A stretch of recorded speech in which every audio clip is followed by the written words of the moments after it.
오늘 새벽 구속영장 발부는 이런 법 원칙을 무너뜨렸습니다.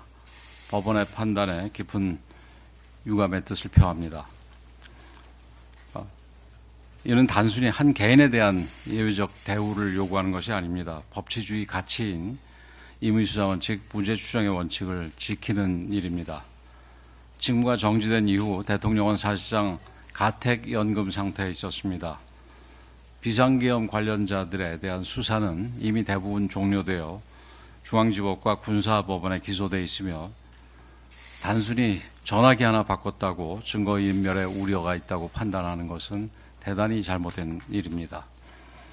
더욱이 형사사건 외에도 헌법재판소의 탄핵심판이 진행되고 있기 때문에 피의자의 방어권, 대통령의 방어권 보장이 절실합니다. 재작년 이재명 대표의 구속영장 심사 시에 법원에서는 제1야당 대표로서 공적 감시와 비판의 대상이며 피의자 방어권 보장이 중요하다는 이유를 들어서 국회 체포 동의가 되었음에도 불구하고 구속영장을 기각했습니다. 또한 조국 전 의원은 2심에서 징역형 실형까지 선고받고도 법정 구속하지 않았습니다. 불구속 상태에서 당을 만들고 선거에 출마까지 했습니다. 사법 절차는 논란과 흠결 없이 신중하고 공정하게 진행되고 적용돼야 됩니다. 고문줄 잣대가 돼서는 안 됩니다. 현직 대통령을 구속수사하겠다면 똑같은 잣대가 야당 대표에도 적용돼야 됩니다. 이재명 대표는 8개 사건 12개 혐의로 5개의 재판을 받고 있습니다. 혐의가 확인되면 똑같이 구속함으로써 법적 형평성, 법 원칙이 지켜져야 할 것입니다. 어제와 오늘 구속영장 심사가 진행되는 과정에서 일부 시민들의 거친 항의가 있었습니다. 이런 불법 폭력 행위는 그 어느 누구에도 도움이 되지 않습니다. 대통령을 위하는 일도 아닙니다.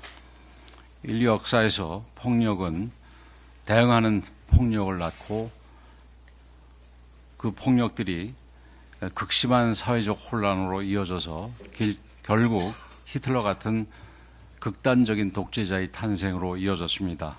더 이상 물리적인 충돌, 물리적인 폭력이 있어서는 안 됩니다. 시민 여러분들께서 자제해 주실 것을 간곡히 요청드립니다. 국민의힘은 모든 종류의 폭력에 단호히 반대합니다.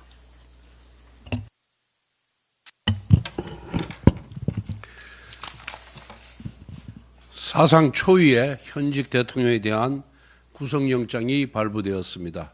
대단히 유감스럽습니다. 국민의 기본권과 법치주의를 지켜야 할 사법부가 제 역할을 했는가 묻고 싶습니다. 내란죄 수사권이 없는 공수처의 영장 청구, 중앙지방법원을 피해 서부지방법원을 선택한 판사 쇼핑, 초법적인 형사소송법 제110조, 111조 예외조항 기재, 을사늑약을 연상케 하는 55경비단 관인 대리 날인 등 대통령 체포와 구속 과정은 그야말로 불법과 불법의 연속이었습니다.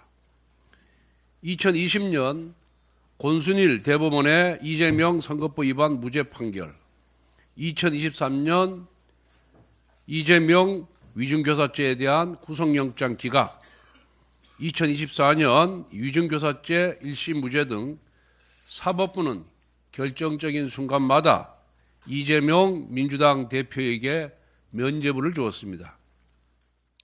이재명 대표는 제1